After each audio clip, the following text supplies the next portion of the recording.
ko na. Sinasabi ng ilan na pag hindi ito inaksyonan ng Pangulo, kung hindi ipauhuli, kung sakali, kung may arrest warrant man, ito pang maging dahilan na ikababagsak nila kung makabalik ang mga Duterte. May mga Bakit ganyan. nawala ba mga Duterte? Nandiyan pa rin naman sila. Hindi lang masyado in power Sino ngayon. ba vice-presidente ng Pilipinas? Vice President Sara Duterte pa rin. So nandiyan pa rin sila? Nandiyan pa rin naman sila. Pero di ba hindi mo nga masyado maramdaman ang power nila ngayon? Unlike nung ang Pangulo ay ang kanilang tatay. Of course. Iba talaga pag ikaw presidente. Correct. So yun ang sinasabi. Pag hindi yan ginawa ni PBBM, yan pa, baka yan pa ang maging during his term, kapag mawala kayo dyan sa pwesto, lintik lang ang walang ganti. May mga ganong haka-haka naman. At may sinasabi din nga siguro yung iba... Baka tutuhanin ni VP Sara sinasabi niya. Baka ipahukay talaga. Hindi. Yung sinasabi din nga ng iba na total naman, kinakantsawan ka na weak leader, patunayan mo dito na hindi ka weak leader. Yan, isa pa yan. Inuunahan mo na kagad ako, hindi pa ako tapos eh. Correct. Pinatapos kita eh. Pero patuloy mo lang ng konti sa gitna, baka maputol tayong dalawa, dalawa na tayong content. Sige. Sinasabi nyo na weak leader, eto, di ba? Dahil sa, kasi hindi ka na member ng ICC, pero member ka ng Interpol. May paraan pa rin eh. Sa totoo lang, kung gusto, may paraan. Kung ayaw, maraming dahilan. Correct. Di ba? Parang impeachment lang.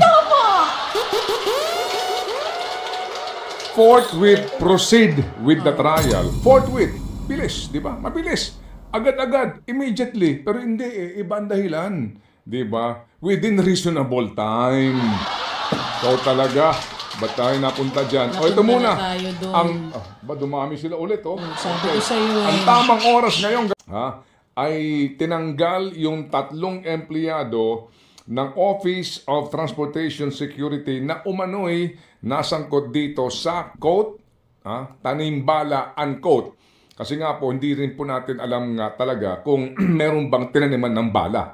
Kasi yung pong lumantad at nagreklamo nga na stress na senior kasama yung kanyang anak sinasabi na hinahanapan sila nung basyo ng bala daw. Basyo, di ba sinasabi? Oo. Basyo. Wala naman nakita. At wala din tayo nakita, di ba? Meron bang inilabas na na picture o x-ray na may bala talaga?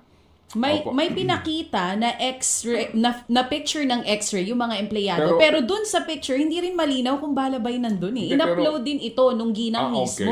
Okay, sige. Kasi nga po, itong isyong ito patay na to eh. Di ba? Tanimbala. Itong isyong ito at ang mga Duterte supporters talaga namang ipinapangalandakan niya na si Tatay Digong lang ang nakapagtigil daw niyan, di ba? Hindi ho naman natin may tatanggi yun, right? Opo, natigil yan. Yan tanimbala na yan. Kaya nga po dati, lumakas ang negosyo noong wrap sa airport, di ba? Uy, totoo po yun yung ira-wrap mo yung iyong bagahe. Para masigurado, anti-tanimbala. Opo, ibabalot mo ng plastic. Pahirapan mo yung sarili mo, nagbakasyon ka para hindi ka ma-stress. Pero bago ka pa lumabas ng bansa, na-stress ka na. Kinakabahan ka, di ba? Kinakabahan ka na baka mabiktima ka. So, nung panahon na yun, para di mabiktima ang mga tao, binabalot po nila. Di ba? Nang matindi. Meron dong provider noon. Yes. May corner doon. Yes. Na para maging secured ka rin sa mga tampering sa iyong bagahe. Parang nakaka-insulto, di ba? pag may airport na gano'n, parang nakaka-insulto naman ito. Oo, sinasabi kasi dito sa balitang to, yung kay Miss Adele. Ang pangalan nito si Miss Ruth Adele, 69 years old. Nag-post po siya sa social media. Sinasabi ng 3 security officer na pumunta sa kanya na meron daw nakita sa x-ray scanner na bullet shell sa kanya pong bagahe. Bawal ba rin ang possession ng basyo ng bala?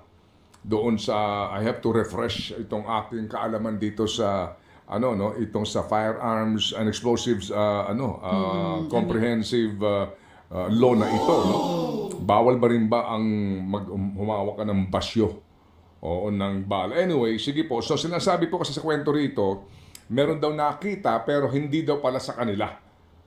Na bagahe yun. Anyway, so nagkaroon po ng press con si Secretary Vince at ang order daw po niya ay tanggalin sa pwesto. Palagay ko po ito ay hindi po ura-uragang tanggal kasi nga, as usual, may due process. At kung ito ho ba ay mga regular na empleyado, ito ba ay contractual, wala pa po tayong impormasyon. But definitely po, itong mga ito ay hindi po lumulon ng dollar. Kasi ibang... manlasa ng dolyar. Hindi, pero nangyari yun. Nangyari din po yan, naalala nyo. Caught on cam din po yun. Kinain, di ba? Hindi chocolate. Oo. US dollar. Ang kinain niya po ay yung pong dollar. Kasi nga nung nagkakaipitan na dahil sa nawala yung dollar doon sa bagahe, nilulun yung dollar. Ninuya-nguya muna, saka nilulun. Mahirap namang lununin yun ng ganun. So, pagpasok mo niya, ngunguya-nguyain mo muna yan. Para lumambot. Oo. O yung mga ganitong issue dito. Iba ba ang texture ng $100? Hindi pa ako nakakatikim. So far, hindi pa. Huwag nyo kakainin ng pera. Though dito po sa atin, may mga kumakain talaga ng pera at walang kabusugan. Hindi ba? Sobra ka. Ang buhay, baw. Bakit? Kumakain talaga ng pera. Literal. Sobra ka naman. Hindi naman nila kinakain ng pera. Ano? Dino-Diyos lang nila ang pera. Mas matindi yun Ito nga usap-usapan ngayon, trending po ito. Kinakabahan na naman tuloy ngayon ng mga dadaan dyan sa airports natin. Sabi, uso na naman ba yung ganyang klase ng Yung ganyang klase na eksena, uso na naman dyan? Hindi ko masasagot yan. Oo. Dahil so far naman, baka naman ito lamang isolated case. Always isolated case. So ang atin po lamang dito, kung sakasakali nga po na nagkamali yung taga-OTS, sana naghumingi na lang po ng dispensa ng maayos.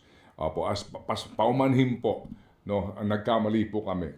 Kasi nga daw po tumatawa pa Parang tumatawa ka na nai-stress yung magnanay, di ba? Parang wala namang nanay. Ito, ano to? Di ba iniisa-isa? Nai-stress, tumatawa ka pa. Di po ba? Nakaka-insulto. Tapos last call na sa inyong tawag doon, yung meron ng page na, pinipage ka na doon sa airport, di ba? Kapag last call na, kumbaga, boarding na sila Yun din ang sinasabi sa post, ang sumbong. Ano ang panawagan nila sa airport? Paano yung tono nun? Sige nga, parinig.